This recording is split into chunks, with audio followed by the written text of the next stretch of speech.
Thank you, Maculada, for a job really well done, in spite of the difficulties, for which I apologize on behalf of all of us involved in the organization of this event, including Croatian Presidency.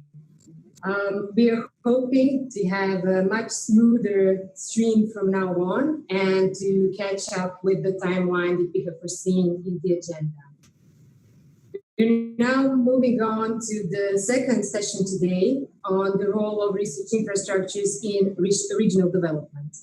I'm glad to introduce as moderator of this session, Panagopoulou, Director of Common Implementation Center from DG Research and Innovation of European Commission. Anna, please take the floor. Hear me? First of all, I would like to apologize for the delay that we had for this session due to technical problems, but I'm confident that we are going to have a very interesting session, and I would like to thank all of you that you are patient, and also the members of this panel that have been waiting for starting this session a little bit later. I would like to thank you for the interest to participate to this session, and I would like a little bit to link to the importance of these sessions on what we are doing recently in the European Commission. The Commissioner this morning announced that very soon we are going to present a new communication on European research area. The white paper on Esfri, of course, it is something, a very important document that is the basis of our conference today. And we have also this conference and this session in particular because it's true that the European research infrastructures are an essential element for the smart future of Europe, and also it is an essential element for regional development. So many studies have already demonstrated that research infrastructure can play a central role as knowledge and innovation hubs, fostering regional development, and they have the potential to put greater cohesion in Europe, which is one of the main issues that we need to address in the next years, through their capacity for facilitating excellent science. So all the elements are there.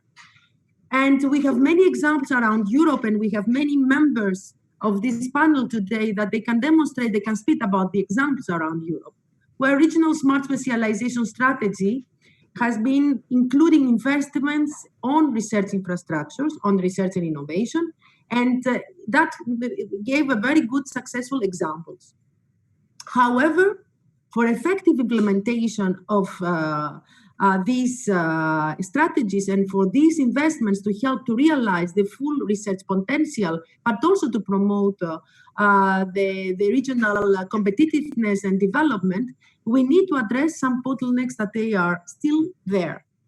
And actually, that's the purpose of having this today, is to analyze what is experienced so far, is to look at what are these existing bottlenecks and eventually to have some ideas and recommendations on how we can overcome these bottlenecks, which could be taken into consideration in the next period, where we are going to work together in the context of the European research area on the implementation of this new vision for the European research area, but also in particular it could be taken into consideration in the context of all the work that we have established and we are doing together on research infrastructures.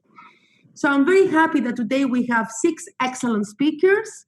I know some of those, I don't know all of those, but it will be good that we have an open and very inspiring discussion on these bottlenecks and the way to overcome them.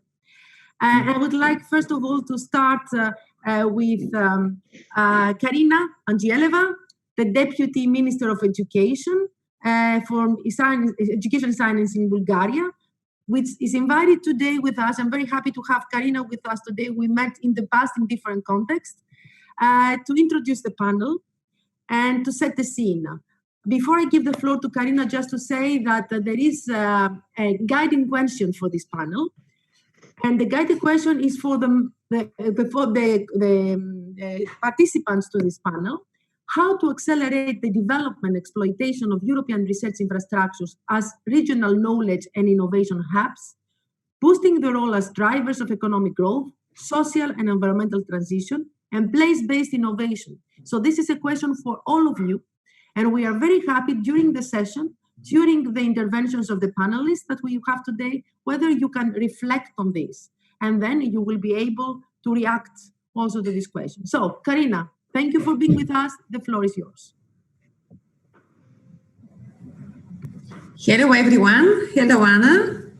Can you see me and hear me? Okay, perfect. So first of all, thank me also to thanks to the Croatian Presidency that even though this big crisis that happened in March, they didn't let our community, and especially those of us that are keen on research infrastructures, not to have this conference. So thank you also, Anna, to you and your team, and Ati that you also support this event. I think it's extremely important. Moreover, indeed, our lifestyle was disturbed and professional life in a way, but on the other hand, we are really very seriously working on the new program period, basically. So I think this conference is coming really very much on time. Do you see my presentation?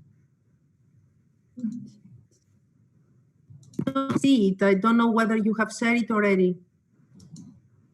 Okay, I'm sharing it now. Yes, great. Now we can see it. Okay, so I will try also to keep the timing because I know that we had a bit of a delay. I have few slides just to set the scene, so to speak. I was invited to talk today on the research infrastructures for regional development. And let me just say one thing already in the beginning. Today I will try to reason that basically from now onwards we shouldn't disconnect regional approach and regional policy from international one. Or at least if we want to set a really strong European research area and to have full implementation of it, we really should go locally, but based on better international integration and networking. Okay, now, okay. So what I wanted to share today with all the participants in this conference is indeed that last program period and maybe already from the last 20 years where we have tried to fully implement the European research area goals and to fully expand the research infrastructure policy, we were very much in a way concentrated on, of course, building excellence and building leadership of Europe in the world, while in the same time we were trying to build the so-called European cohesion, meaning to fully integrate in full capacity and to provide the possibilities of new member states, so to speak, to catch up. I'm particularly quite happy that last year's all the new actors show the European Union that they are using quite well also the structural funds to prioritize research and innovation. But what, in my personal and professional opinion, happened is that now, especially when we had this COVID crisis, we see how very much, in a way, not very often, these two paths on regional policy and European policies was going into the same direction, or at least they were going maybe, but on different levels, which probably we should change. Why? Nowadays, more than ever, we are connected over the globe, and we are very much dependent on the global value chains, which are now quite much disturbed. We also witness last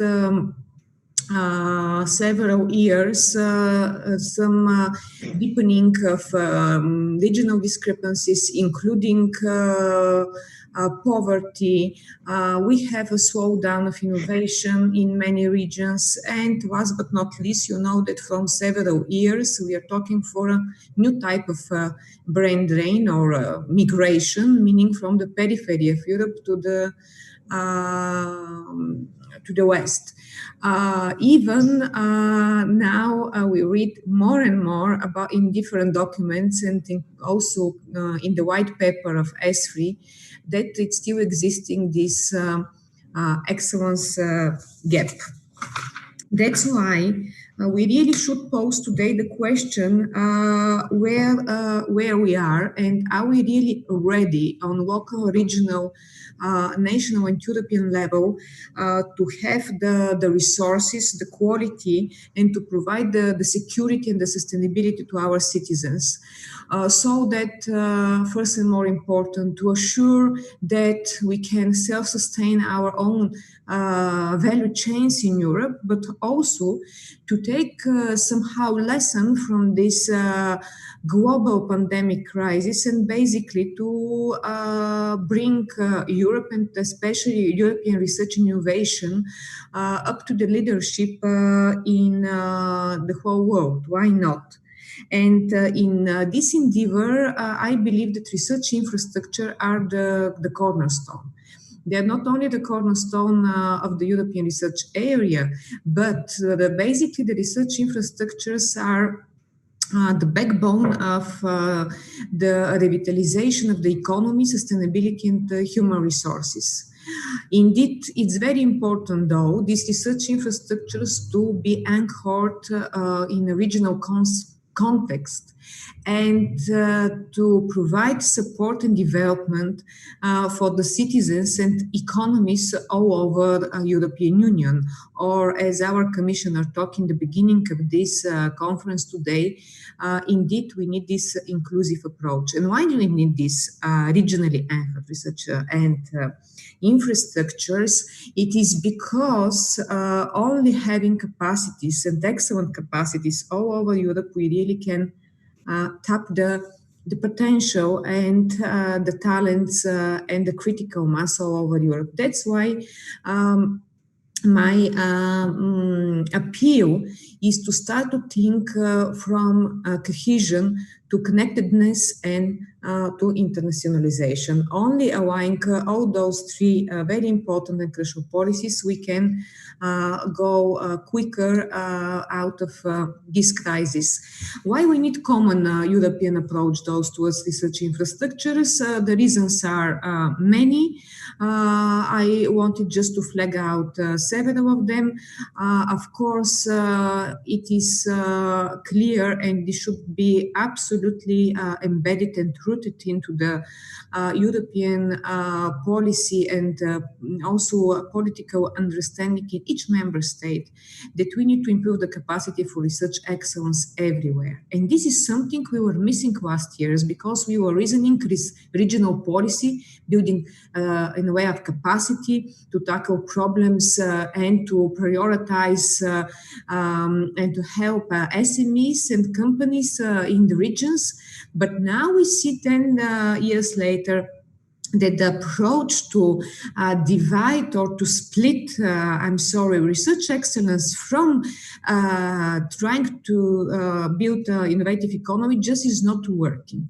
That's why we need a common approach, and we must all invest in research excellence through aligning and building research infrastructure. Of course, I do agree, and I strongly welcome the Esfri white paper, because it's really focusing a little bit more on the potential for innovations, and basically the need that also research infrastructures work more aligned and somehow provide skills and capacities for market application of research and ability to attract private investments, because we are all suffering still to show politicians and to show society that basically we can commercialize research results and they're useful. Again, referring to COVID-19, we see now a huge, of course, interest in science, and thanks God the reasoning and the trust in science is coming back. But I'm not sure that still the business and very often industries and SMEs are understanding all over European Union that there is a huge potential if they cooperate with research for their future and for our own future, basically.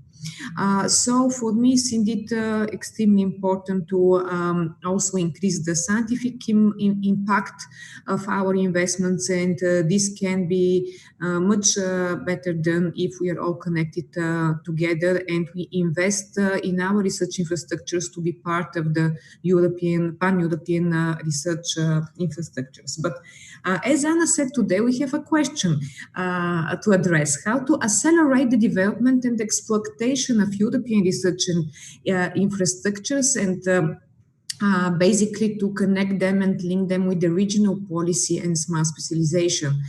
As a strong believer of scientific excellence, I believe that, as I said, one of the first anchors should be in every country really to put strong scientific strategies and commitment, and to have a roadmap clearly defining the model, how each country is sustainably maintaining the research infrastructures, and where they're mostly investing and what are their plans to build on. And here we need really a strong synergy between regional approach, the cohesion funds and Horizon Europe.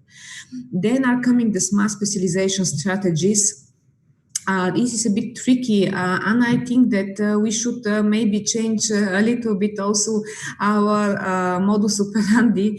And I think that what RTD is doing the last 1-2 years is really quite good, and this is really to show the alliance, basically the synergy between the national and regional policies and Horizon Europe. But I think that maybe it's not enough. Also on national level and regional level, we really should start to look at the smart specialization strategies, not only as a tool for SMEs and economies to specialize and to focus on areas where countries can advance and provide jobs and growth. But I strongly believe that specialization should come from research infrastructure, so basically from all those huge investments that we already did in high-tech and high-quality research areas.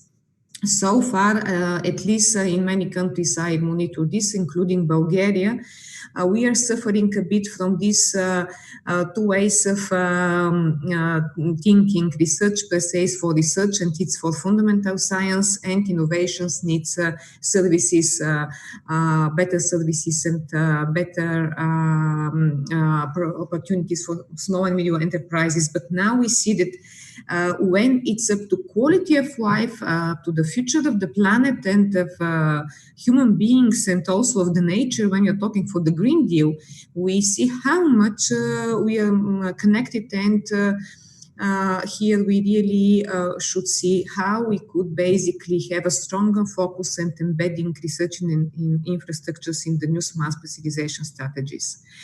To cut the long story short, absolutely we need to have a synergy with the European research area. We don't have European research area just like a flag, something very nice. In order to implement it, to operationalize our goals, I think that the regional policies should be in line with the European research area. And last but not least, we have a fantastic instrument. This is the ERICS, and we are not fully exploiting this instrument in order to also on national and regional level to have the right conditions for funding, for sustaining the infrastructures, but also to provide access to that. I have a last slide on the challenges now onwards in order to provoke our wonderful panelists in this session. Maybe I had to go to name them not challenges but bottlenecks. But anyhow, I strongly believe already as a politician, so to speak, that one of the most important things now, and very quickly we should unite on this, is that we need really strong political awareness. politicians should everywhere in different sectors, not only research and education, this is clear. In other fields, they should be aware of the huge potential and the importance of long-term sustainability of research infrastructures. Then, for me, one of the challenges in this, the governance and management models, because as you very well know, it's not an easy job to hop on the pan-European infrastructures. We also have local research infrastructures and centers of excellence, but for me, it's really a challenge to put in place a sound and transparent governance and management models that allow collaboration and the same standards, so to speak, because we need the same quality standards for the future research infrastructures. Much more efforts are needed to have the private sector involvement. Here, maybe I should remind all those that are following today's the conference, because sometimes journalists but also politicians are forgetting to say, when we're talking for research infrastructure, it's not only the infrastructure as equipment, it's also about the services and the people. And the private sector involvement is not very often because there is no what to offer to the private sector. But I must say that very often the private sector itself is not aware of the potential, and they don't have the people and the capacity in order to think how they can use research infrastructure. So this is an element that we should really collaborate on European level. We can't cope alone on national level. Financial sustainability, yes, and through synergy between different funding in European Union. Tech transfer is also extremely important, and it's absolutely bottleneck in our system. I hope that through integrating research infrastructures more also in the second pillar of Horizon Europe and EAC, maybe we will somehow leverage the tech transfer and the possibilities for commercialization. And last but not least, somehow I wanted now to talk to all those research organizations, universities everywhere in European Union. If they are not also contributing to aligning their principles of sharing information, of training young people, of sharing these quality standards we have in pan-European research infrastructures, it will be difficult only for the politicians to cope. We also need the two sides. We need also the stakeholders to work together with us. So with this, I want to thank you very much for your attention, and I'll be happily listening now to the panelists. Thank you, Anna. Thank you very much, Karina. Thank you for this very clear presentation, addressing all the aspects at policy level, at investment level, at synergy level, and the role of the stakeholders of the governance and the actors in the whole inclusiveness of research infrastructures. Very nice and very clear messages, I would say. Very interesting thoughts also for the future policy making that we're going to do. I suggest that I pass the floor now by introducing, first of all the members of the panels. So, and I apologize if I don't pronounce very well your names, first of all. It may happen. So, first of all, we have with us Sanja Damjanovic, from the Minister of Science of Montenegro. Thank you very much for being with us today. We have Mr. István Szabó, the Vice President for Science and International Affairs at National Research Development and Innovation Office of Hungary. Then we have Karen Amran, the Director of Europe and International Foresight at the CEA Technologies Research Unit and Chair of the High-Level Forum of the Grenoble Innovation Campus. Thank you, Karen, for being with us today. Markus Tedenhover, the Chief Executive Officer of SEEIIST in Brno, in Czech Republic. And then Luciano Catani, the Senior Expert of the Research Department of the Italian Ministry of University and Research. Thank you for being with us today. I would like to reserve some time for discussion. So therefore, I would like each speaker to spend 5 minutes with their intervention. And at the same time, I would like to invite all the audience to pose questions to the panel. And given the formatting of our session today, the way that you do that is through a dedicated text box on your screen. So for those that they have been participating in the other sessions, you know how it works. You will be able to pose the most popular, we will be able then to pose the most popular questions to our speakers for a final part of the session where they react to your questions. So having said that, I suggest that we start with Sanja. And the question to you, Sanja, is what are your plans to boost research infrastructure development in Southeast Europe? I know you have a presentation and I invited you to share it with us. Okay. So thank you very much, Anna, for moderating this session, and Karina for setting up a scene.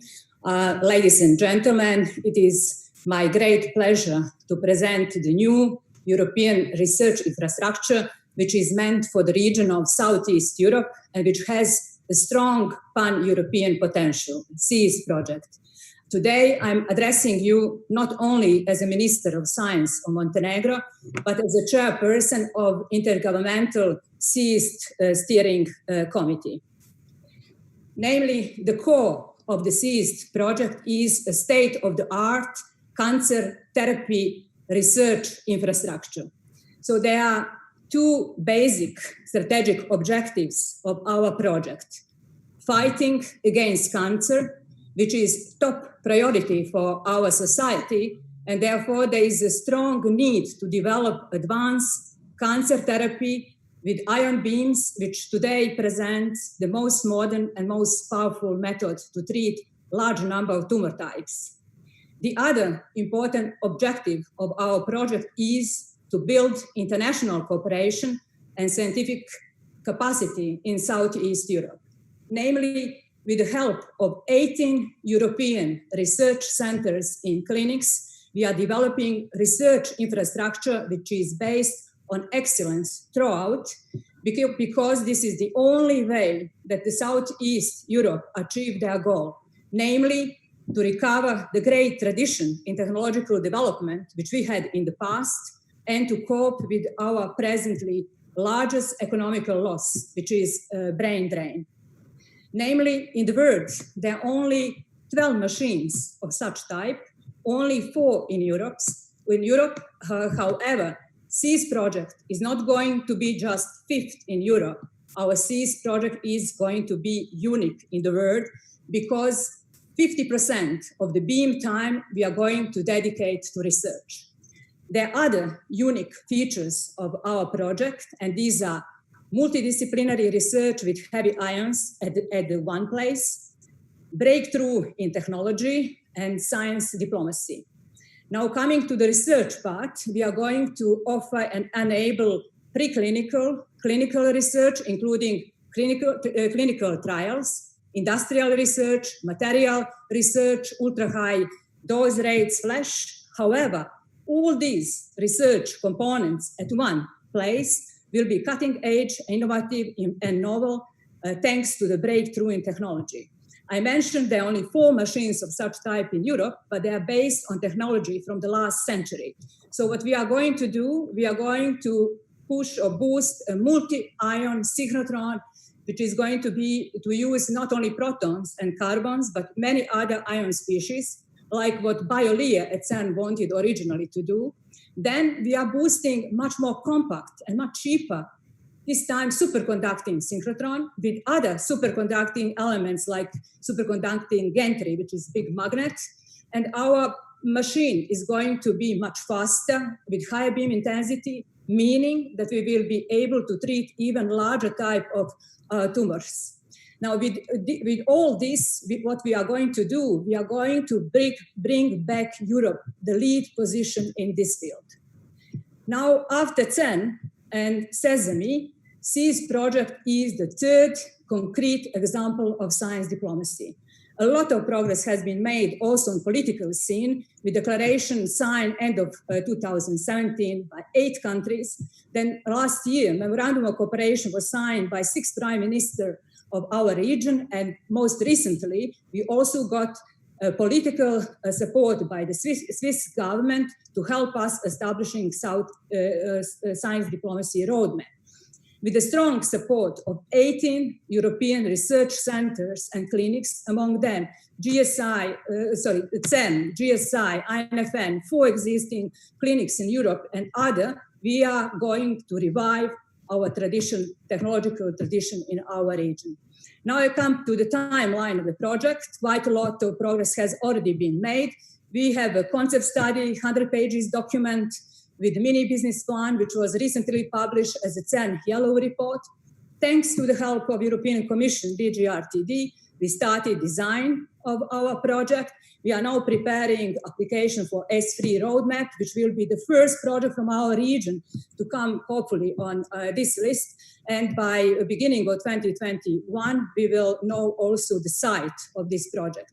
If everything goes as we want, then we could start construction in 2023. But in between, there will be a lot of prototyping, and this prototyping already started, thanks also to in-kind contribution of many institutions which are already mentioned. And if our dream becomes reality, then we will be able to treat the first patient in 2028.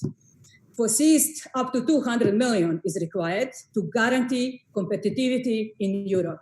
And we rely on multiple sources of financing, EU structural, cohesion funds, IPA funds, of course, some contribution from member states, other investment fund. On top of that, we are preparing a green concept for our projects, so that SEEIST is going to be the first green particle therapy and research in the world, and most probably will be the first green infrastructure in line with the Horizon Europe Cancer Mission. I want also to use this opportunity to thank ESS to share with us all these elements and to remind you that our region of Southeast Europe has such a huge potential for the green energy, and we are going to go into this direction. Thank you very much for your attention. Thank you very much, Edine. Very interesting. We're talking about a green infrastructure in South Europe, very, very important for providing societal support to society, basically. I mean, it's a very interesting project. Thank you very much for that. István, that's our next intervention. Could you please share with us the Hungarian experience with research infrastructure investments and their impact on regional development?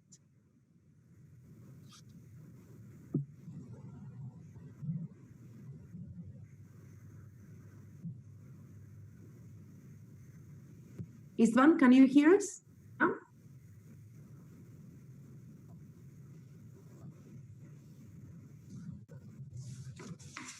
Can you? Yeah, it's okay. Yes, sorry, I just shared my screen before muting. So you see my presentation now, right? Yes, we see your presentation. Okay, so basically before this session, I will ask 2 questions around which I would like to build a very brief presentation. Basically, one of them is to how to embed research infrastructures for regional economic and the social ecosystem, which is basically, I think, a key question as a matter of fact, because we believe that making science happen is very important for research infrastructures, but they can play a pivotal role in making innovation happen as well, because you're obviously very familiar with the triple helix concept, where the academia, business, and government sector are acting together. And each of these players have their dedicated, I would say, roles in this helix.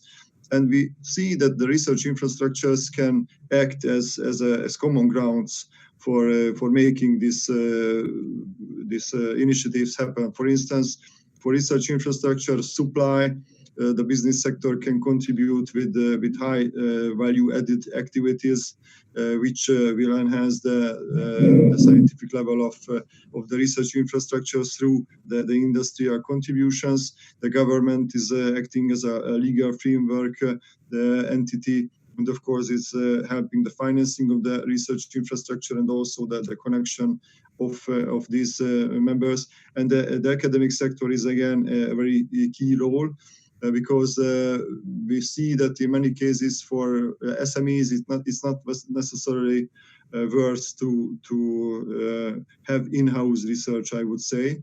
And in many cases, they are much more open towards open innovation and open scientific activities, meaning that they are open to get the necessary knowledge from outside. And a very logical point of approach is to have these research infrastructures as one-stop shops, as we would call them. Because the SMEs can find the necessary expertise, the necessary infrastructure, necessary personnel, and etc. So to this point, in Hungary, we built a system of I would say research infrastructure related innovation ecosystem entities. You can see them on this chart. So just really a few words on these. The science and innovation parks will be very important points, but actually around certain infrastructures which are operated by the academic sector institutions. The SMEs can go and basically find solutions to their needs. Also, the excellence centers and academic competence centers are built around the higher education institutions' strengths, because it's also an issue, as it was already mentioned many times, that the actors and stakeholders many times do not really understand the importance of research infrastructures, how they could potentially use them, what could be for the benefit of their activities of the usage of these infrastructures. So we highly support the academic sector players to basically provide a service-oriented attitude for the SMEs, meaning that the SMEs won't necessarily need the information that I have, for instance, a synchrotron synchrotron facility, but they will be interested in a much more in an approach that I can make an examination of a certain material in this and this time, and the result will come out of this examination. This is the approach the business sector needs, and I think that it could be a key model actually for future development of the Hungarian research infrastructures. But I think it's also important for the European research infrastructure approach as well. So not just taking into consideration the societal effect and the scientific effect, but also with this approach make as much economic impact as possible. In preparing my presentation, I received another question. I don't know if I should respond to that now, because it will be much, again, a bit policy-related issue. Yes, I think you can continue with your intervention. Okay, because the other question was basically and it's not a trivial question, to increase the alignment and synchronization between national research infrastructure roadmap and the regional level and so we can read the question, yeah. Basically, our office is responsible for making the national research infrastructure roadmap, and our office is acting as a secretary for the National Research Infrastructure Committee, which basically decides on which international infrastructures should Hungary join and which one we should not. And to this end, for instance, we are making conferences for making for the broader audience understandable the importance of research infrastructures, and for also making for the broader scientific audience also understand the different branch of research infrastructures, because, for instance, in the field of physics, many infrastructures could be used for life sciences as well, but it's not, in many cases, it's not obvious for the researchers themselves as well. I think this is, again, a challenge we should tackle somehow, because so we should start a bit from this point that even the scientists have to understand what the research infrastructures could be used for, and this is a key element for making a broader understanding. But for the synchronization of roadmaps, in Hungary we integrated to the smart specialization strategy the research infrastructure component, because as I mentioned, we see these as key points for key contact points for SME development. We also launch a new national research development and innovation roadmap, and in that we also included research infrastructures. So I would say that in Hungary, infrastructures are viewed as key points for innovation, because as I mentioned, these are the one-stop shops where everybody can understand basically that this is the point where you can go and have services which are needed for business development. We also look very much to the Horizon 2020 and Horizon Europe initiatives, and also Esfri, because as I mentioned, we take into consideration international memberships, and we see our domestic infrastructures as those which are sort of training grounds for these international infrastructures, because of course any researcher or any SME can make meaningful impact to the international infrastructure if already at a domestic level it reached certain results. And also in the implementation, our office is responsible for funding of these schemes, and we, in close connection with the research infrastructures, for instance, we just launched the fund which supports those scientists who wish to approach or wish to conduct research at international research infrastructures. And at the same time, we are launching an initiative which supports SMEs and academic institutions to become contributors for developing international research infrastructures as well. And as a last slide, and a very, I would say, example, is the ELI-Apps, which is located in Hungary at Szeged, this extreme light infrastructure. Here you can see the distribution that basically this infrastructure is supported from three sides: from domestic sides, the National Research Development Innovation Fund, from EU funds, and also from the structural fund sides. And this is mainly the concept we wish to continue with the funding of research infrastructures and the development of them. So this would have been the, I hope, short presentation. Thank you very much.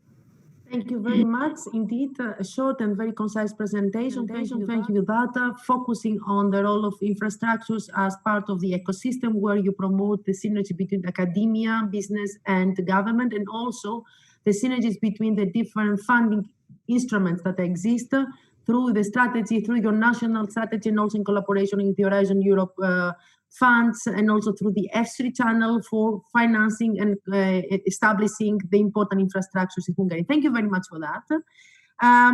I would like then to turn to Karen and to tell us a bit about their work in the Grenoble Innovation Campus, where I understand there are several investments in research, innovation, and education that has transformed the city of Grenoble. What were the success factors and the main obstacles you encountered, Karen? Yes, so just give me 2 seconds just to share my screen, please. I think gonna be all right now. Can you see it? Can you see my presentation? Yes, we can. You hear me? Yes, you can. We can. Yes. We can. Okay, wonderful. So good afternoon, everybody. Thank you for having me. So indeed, when it comes to identify in terms of innovation, the key elements of a successful regional development strategy based on research infrastructures, the Grenoble innovation ecosystem seems a good example to mention. Indeed, Grenoble is one of Europe's most dynamic ecosystem in the field of research-driven innovation. The importance of cross-fertilization and integration within this ecosystem has been fostered for over 50 years with a visible impact on both science and society. And one such effort is the giant innovation campus. But what is an innovation campus and what are the key elements of its success? I see 5 main points. First of all, there's no innovation possible without a strong bilateral link between research and pre-industrial applications. In our campus, the presence of 100 companies offering more than 10,000 industrial jobs guarantees the robustness of such. The second point is the actor high density factor. Innovation place not only a concentration of large scale research analytic facilities like our European synchrotron RF or the ILM in neutron science and technology, but also technology infrastructures like the LETI clean rooms, academic and applied research institutes, the best higher education institutions, plus all size industry, including startups. So in a nutshell, we act for the knowledge triangle, what István called the triple helix, and that is one of the keys of the Giant Campus. The third key, still on the slide, is that you have to be part of a more global innovation ecosystem at the level of a city. And indeed, local public authorities are a major ingredient of the recipe because probably of their appetency for innovation, notably, I would say. And the first cherry on the cake is what I call the volume. So you have to be part of a wider scientific community, and you have to belong to a powerful European innovation network. Only this can allow European scientists to conduct major investigations to put Europe in a leading position in the design of tomorrow's society. And finally, if you want to constantly nurture an entrepreneurial dynamics, you must also provide any kind of services for business support, such as tech transfer, startup incubators, and accelerators.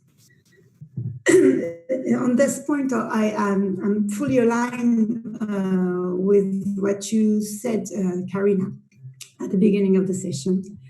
But what were the key obstacles we had to overcome in establishing and growing Giant? And what are the solutions? So I'm going to try to be upfront to respect the 5 minutes.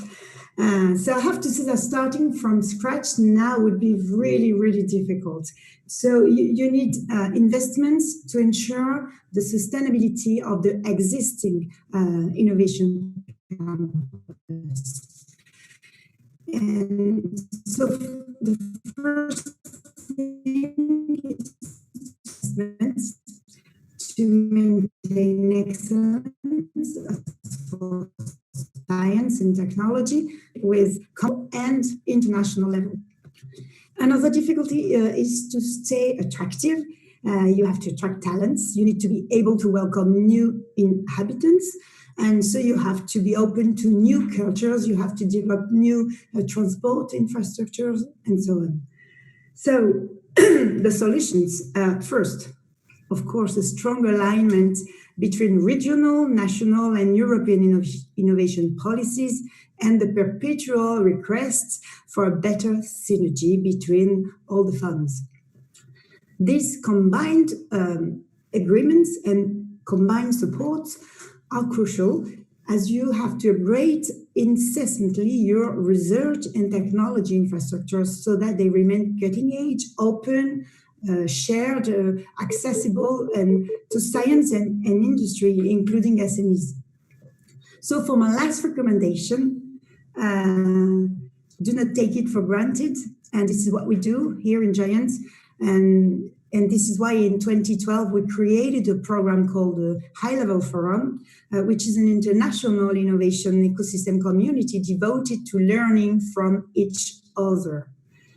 So to conclude on the main subject, I would like to say that more than facilitating excellent science research infrastructures, also enable common innovative projects among the diversity of actors they gather, and striving continuously for new knowledge and innovation and covering all levels of the technology readiness scales. They are indeed at the heart of a smarter future, really, and they contribute to the oxygen of an innovation ecosystem. So please, let's keep them. Thank you for your attention. Thank you very much, Karen. So if I would like a bit to conclude, apart from, of course, the synergies between investments, your experience says that research infrastructure should be in the heart of an innovation ecosystem. And it is very important, this innovation ecosystem, to attract the interest of new knowledge, new capital, new talents, so that it will be developed, because nothing is for granted. So there is a permanent effort to advertise and to attract the interest for this innovation ecosystem. It's a perfect summary. Thank you. Thank you, Anna. Thank you.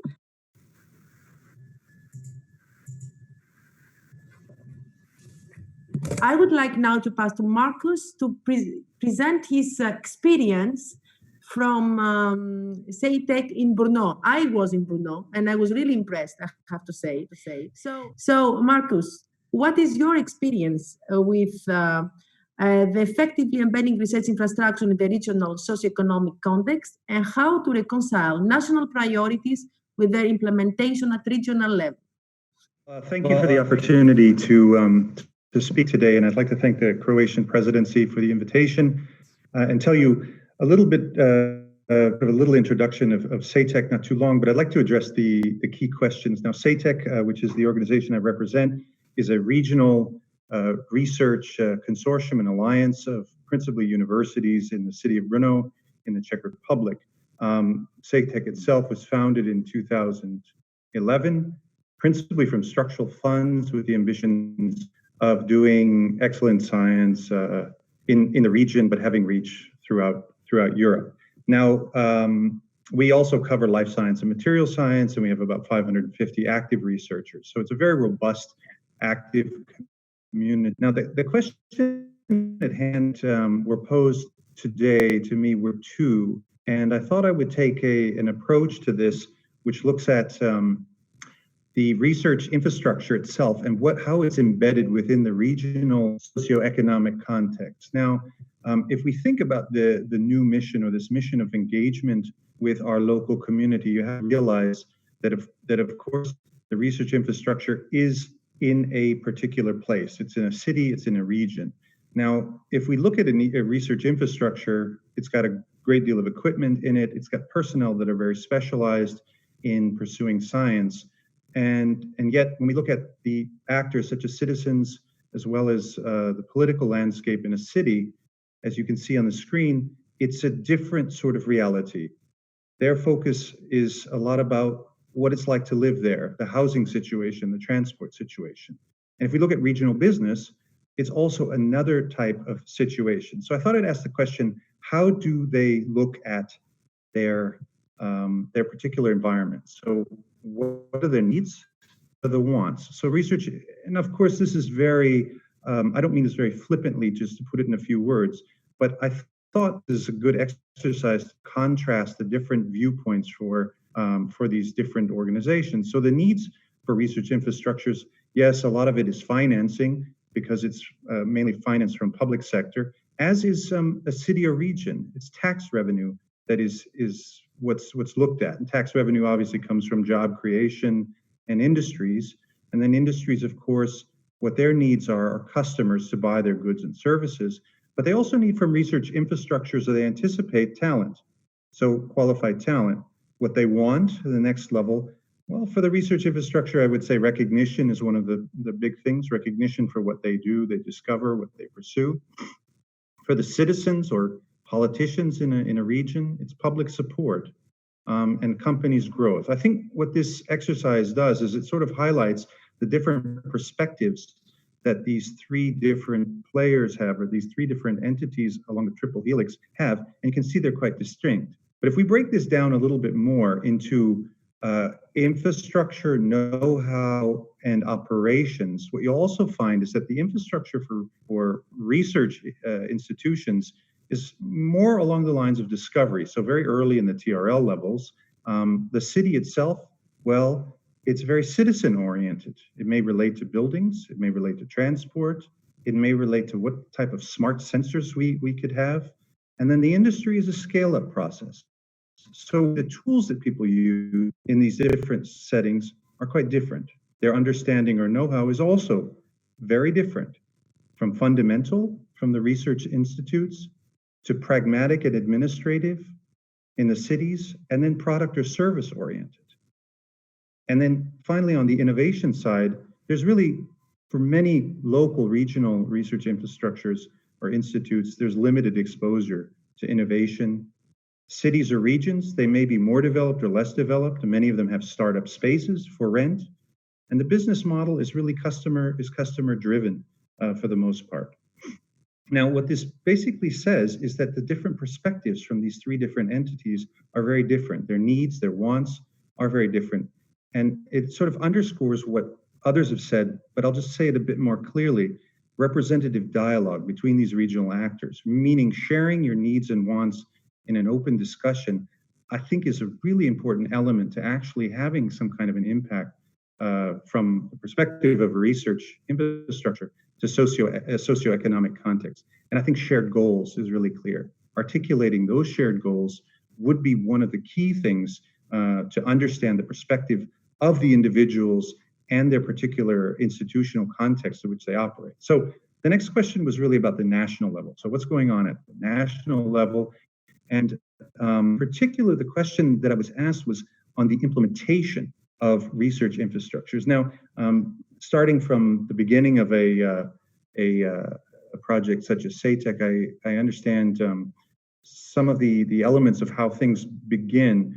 But I think one of the things, especially if you're going for a socioeconomic goal, is I would argue that before considering a new project or new initiative, really assess the needs of that local region, the society and the business, what they really need.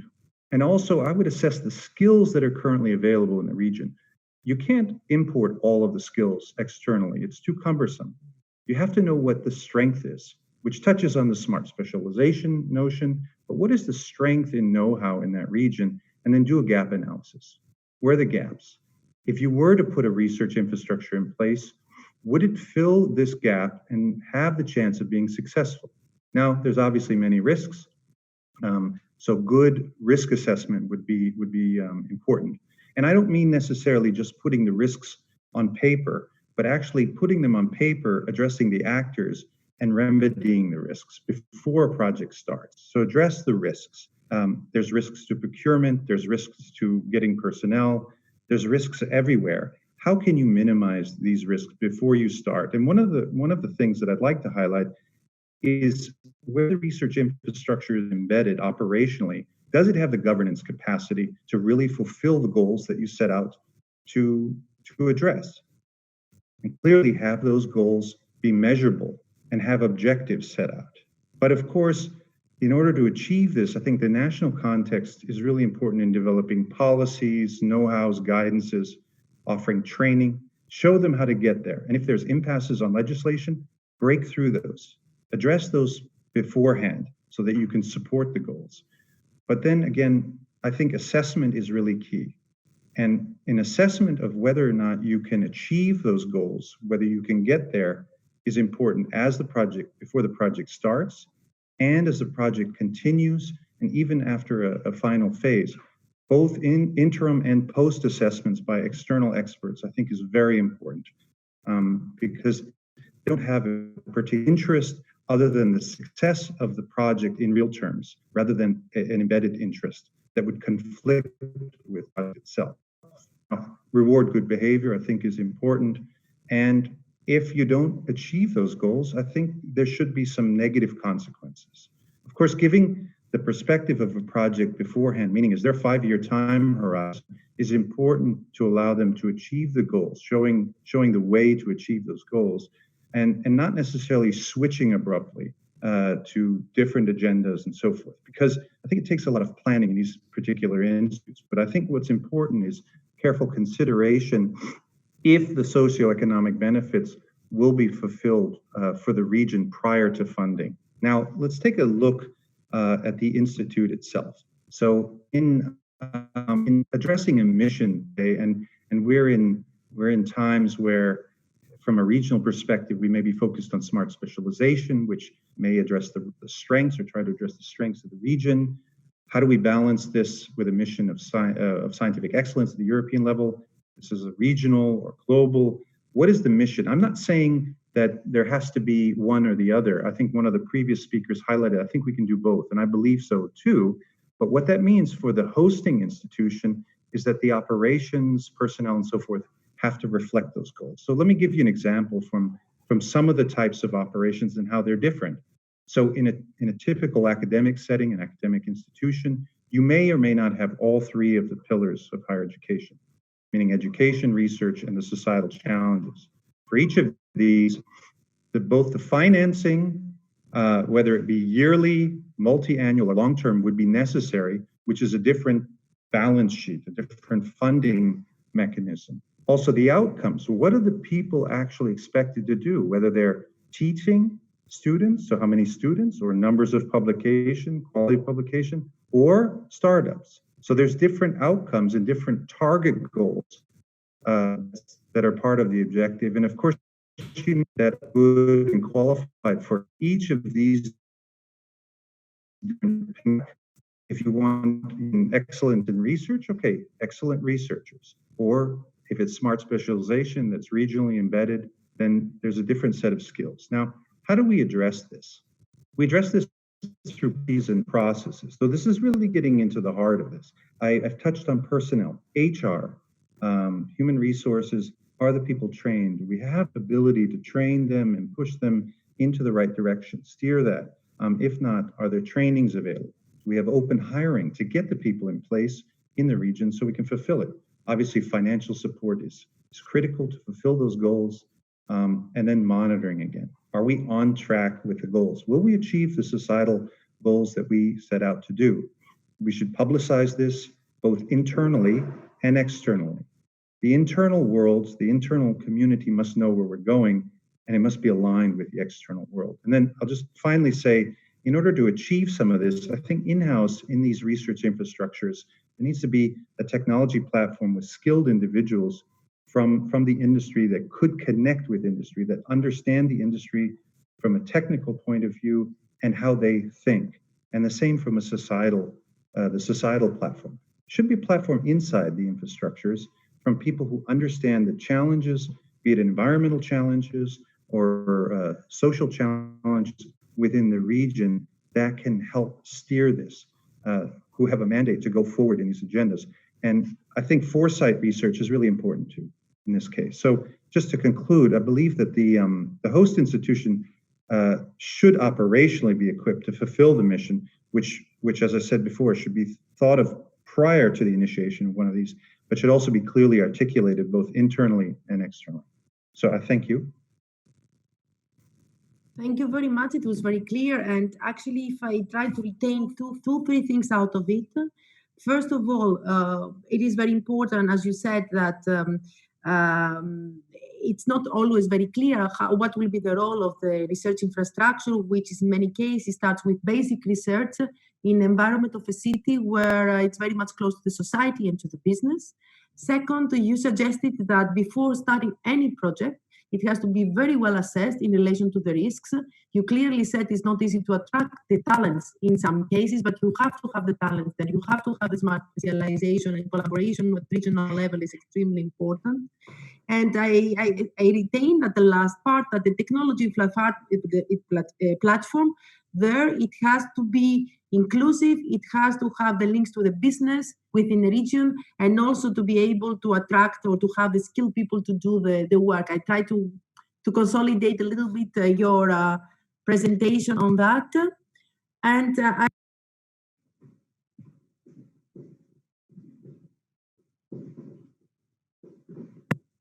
Luciano, this is now your turn. And my question to you is that since you're coming from a country with long-standing tradition on investments in research infrastructures from Italy, what can we learn from Italy about bottlenecks to combine different sources of funding? Thank you, and good morning, everyone. Good afternoon, actually, and thanks to the Croatian Presidency for organizing this conference. I'm going to share my slide with you in a second. Hope you can see that.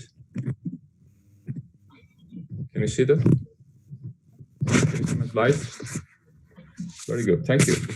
So first of all, let me spend 1 minute of my time to give you an overview of the National Strategy for Research Infrastructure. The central element of the strategy is the National Program for Research Infrastructures, which is part of the National Program for Research. Let me call it with its acronym PNIR, which is easier from now on. So the PNIR has a direct link to the strategies and priorities shared at the European level by adopting the Esfri roadmap process and results. This means also includes the Esfri definition of research infrastructure. The PNIR also acknowledge the role of the research infrastructures for the development of the S3, the national and regional smart specializations. And by coherently combining these three elements, the PNIR provides a strategic document which includes the national level, of course, by means of the National Program for Research, the European level, the Esfri strategy, and the regional level by means of the cohesion policies. So now to answer your question, is the PNIR our strategy for research infrastructure that defines the priorities and creates the conditions for a coordinated use of the instruments that contributes to the funding of research infrastructures.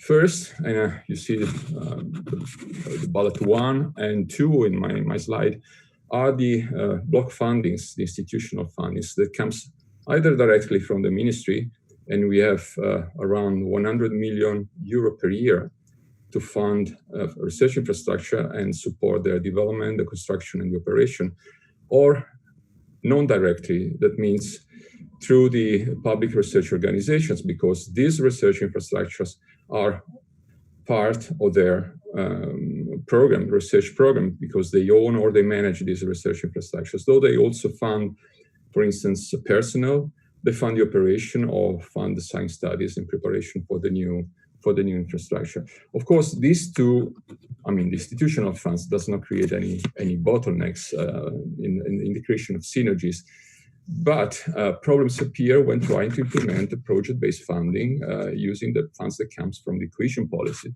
as it is the case for the national and regional operative programs. Our approach to solve this problem, to address this problem, is that by focusing the scope of the call to only research infrastructures for basic research, then you can manage to comply with these rules. Well, of course, there's a careful preparation that is needed, a preparation of the call.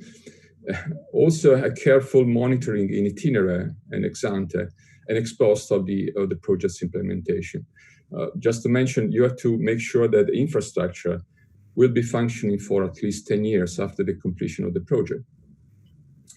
Anyway, the main issue are the state aid rules. For what concerns the research infrastructures, actually, state aid rules may have an exception, so may not apply in a condition where the research organization or research infrastructure is used almost exclusively for non-economic activity. And that means that economic activity should not exceed 20% of their relevant annual capacity.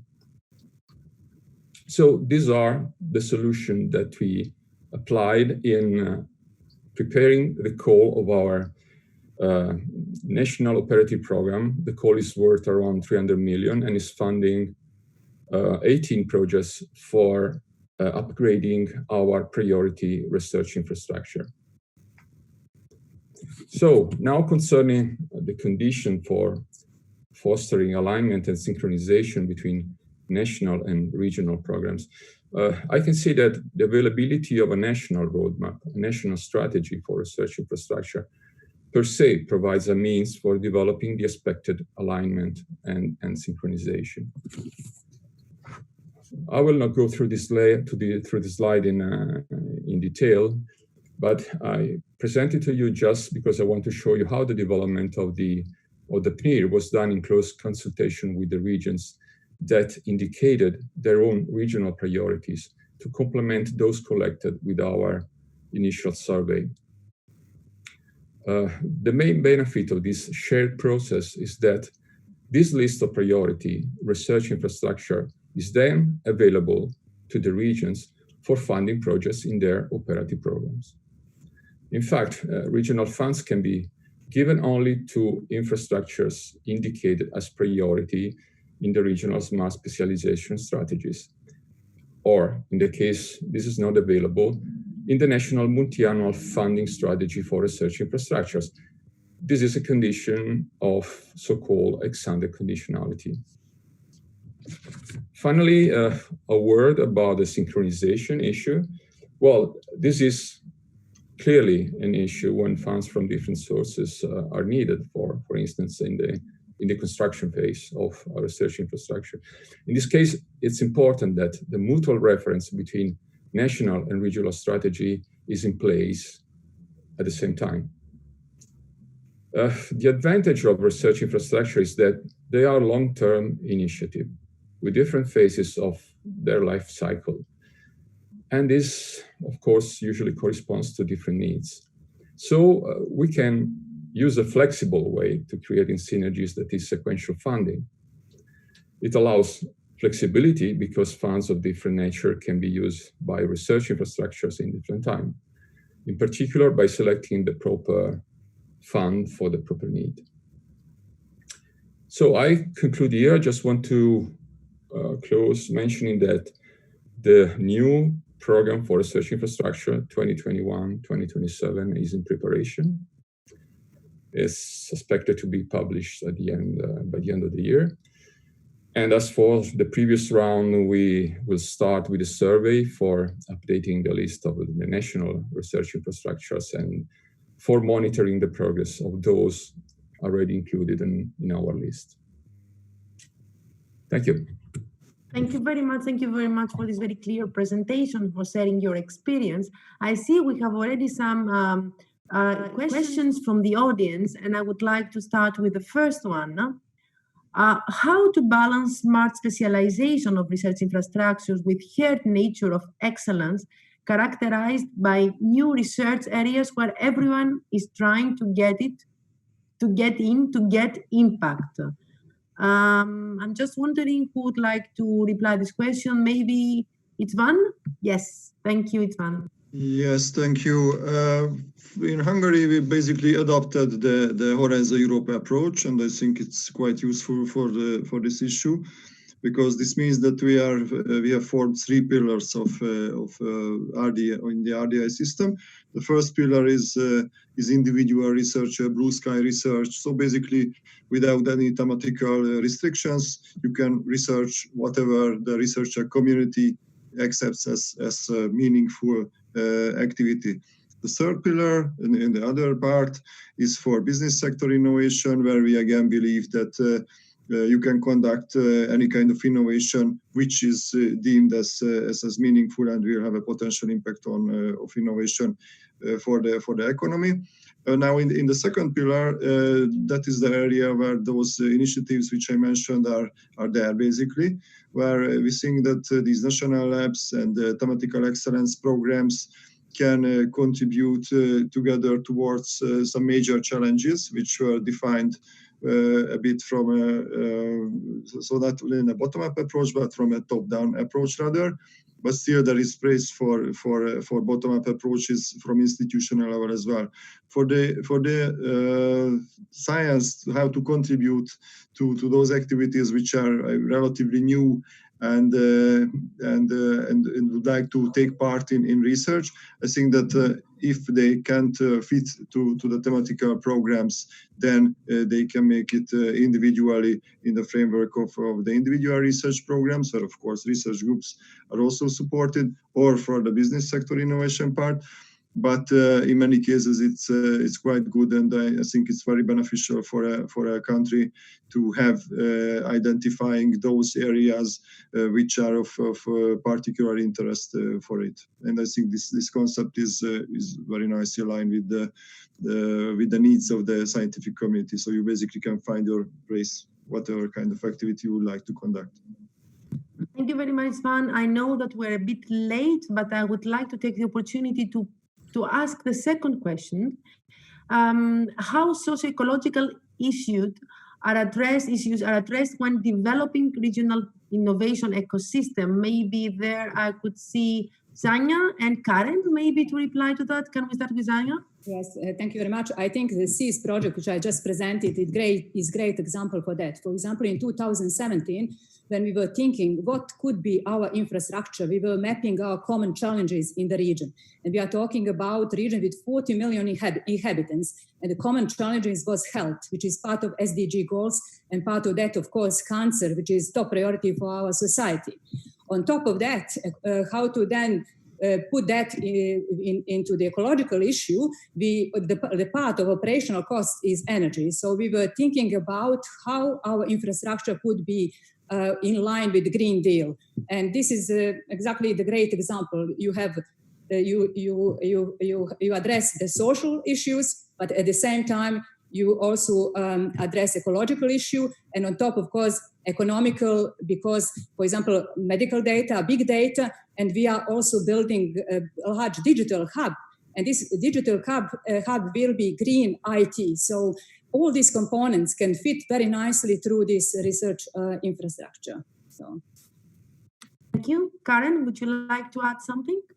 Yes, I would like to add something. And so I would like to say that it is totally compatible, doing, growing, developing your ecosystem and being totally involved in the socio-ecological issues. So you have different ways of doing it. So first of all, you can have smart buildings. That's an example. You have to develop a green strategy, and this is what we're doing. I have maybe to remind everybody that in Grenoble, not only the current mayor is a scientist, but he also belongs to the ecological party in France. So you see, it is compatible, and of course that's the topic you will work on.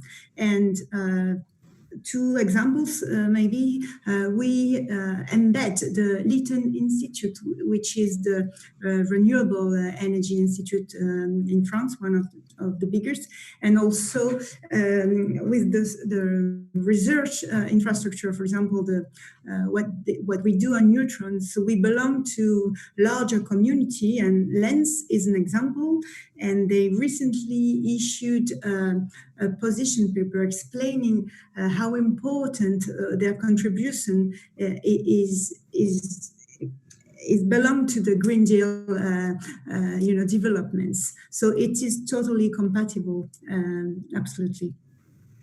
Thank you very much, Karen, for this.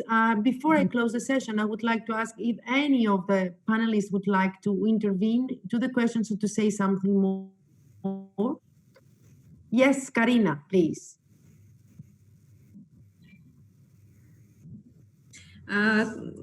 Just as I was a long time ago in the beginning, and all the panelists did the great accents. Thank you, Anna, for this. I just wanted to say one more time that in my opinion, we shouldn't now onwards really divide all these elements. Meaning the relevance and the impact of research and infrastructure on innovation and industry, or the impact of those excellent research infrastructures on the socio-economical development, or in this regard on the quality of life of people, or the links to energy efficiency or to nature. I mean, they are all relevant. This is basically the concept that we all know here, I'm sure, in this panel, but somehow we need to basically explain it better, that if we have the basic, the ground of critical mass and the infrastructure, then it is absolutely positive impact for everyone. Because we shouldn't discuss 3 months Green Deal, then now we discuss only COVID and what we're going to do with the future problems in this area, and so on. I mean, it should be parallel, and basically this is what we have to see now, how to sell to other sectors that they should also cooperate and invest in research infrastructure, because only the budget from research and innovation is not possible without private funding, and without funding from other instruments or sectors. Again, it will be a kind of a boutique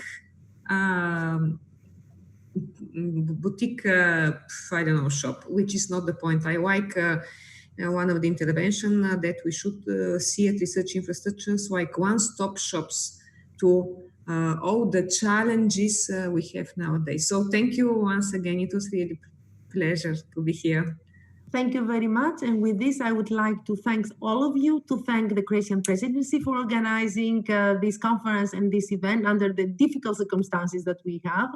Thank you for your intervention. Let's hope that through the new European research area, research infrastructures are going to have a very strong and dynamic role of the research and innovation network and ecosystem in order to be able to deliver what we want to deliver for the research and innovation community, but also for the society, because the whole narrative now is how we, with the work that we are doing, will deliver for the society and for the transition of the economy and the ecology. So thank you very much. I would like to thank also the organizers for the event and to wish you a good, don't go back home, because you don't go back home, you're already at home. A nice weekend, and thank you to the participants for listening to us. Thank you very much. Thank you. Thank you very much, Anna, for your very encouraging words and for moderating an interesting panel. I hope you are still with us. Unfortunately, our lunch break has just turned into a short coffee break. So please be with us back in 2 o'clock when we will continue with the remaining afternoon sessions. Thank you very much.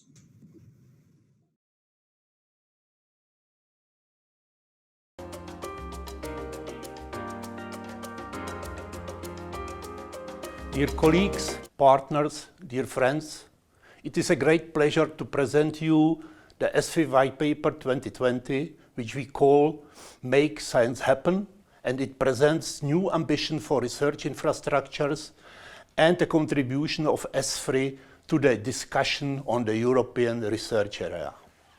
Scientific knowledge as a source of societal well-being and having the capacity to respond to major societal challenges is heavily dependent on the quality of supportive services provided by research infrastructures. The increasing complexity of those challenges, which require concerted actions and coordination, goes hand in hand with the Esfri vision of an integrated European research infrastructure policy, which is deeply embedded in our white paper. The timing of launching of the white paper, which concludes our work from the last 15 months, was hit by an unexpected COVID-19 outbreak. Therefore, I am approaching you remotely instead of celebrating this achievement in a dedicated scientific event. On the other hand, this pandemic crisis underpins the capacity of research infrastructures to react in a collaborative effort and contribute to battle COVID-19. You may want to have a look to the dedicated web page where we are collecting information on a yet growing pool of services of research infrastructures which are provided in that respect. I wish to thank all Esfri research infrastructures for their fast, proactive work, which is these days more important than ever. Building on almost 20 years of history, the white paper demonstrates Esfri's capability to provide timely and relevant strategic advice, share good practices, and most of all, support their joint European effort to build an European research infrastructure ecosystem which integrates different types of facilities across all scientific disciplines, reaching from physics, life sciences to humanities. This unity in diversity allows to tackle global societal challenges, to be prepared to act even under catastrophic scenarios. The current crisis demonstrates that knowledge generated thanks to big computers, telescopes, synchrotrons, different scientific labs, data and tissue archives increases our capability to react in difficult times. The key messages in our white paper are directed towards member states, associated countries, the European Commission, and the scientific community. Allow me just briefly highlight a couple of key messages that I value the most when it comes to wider policy objectives related to research infrastructures in the next decade. Firstly, it is an ecosystem, a safe place for research infrastructures with necessary investment in unique, cutting-edge scientific instrumentation and services, working jointly to serve researchers' needs across scientific disciplines, which stands in the center of our considerations. Furthermore, it is curiosity and challenge-driven scientific and technological research that can increase the attractiveness of European research infrastructures for researchers, industry users, and international partners. This contributes to innovation boosting, economic growth, societal and environmental transitions. Not to forget the educational role of research infrastructures engaged in upskilling of the next generation of researchers, and thus contributing to the science literacy of the entire society. All of this underpinned by coherence between European, national, and regional priorities and policies. Research infrastructure development and funding, inclusiveness of ERA, effectiveness, synergies with European policies and funding instruments. It highlights the coherence of regional development, environmental sustainability, personal data protection, and many other issues. Last but not least, we want to emphasize new possibilities in exploiting scientific data, the data engineering expertise of research infrastructures, which are crucial for the development of the European Open Science Cloud. Achieving this vision will require a strong partnership between member states, associated countries, the European Commission, and the whole scientific community. I believe that Esfri has the leading role in realizing what might become a cultural change in the entire research infrastructure domain.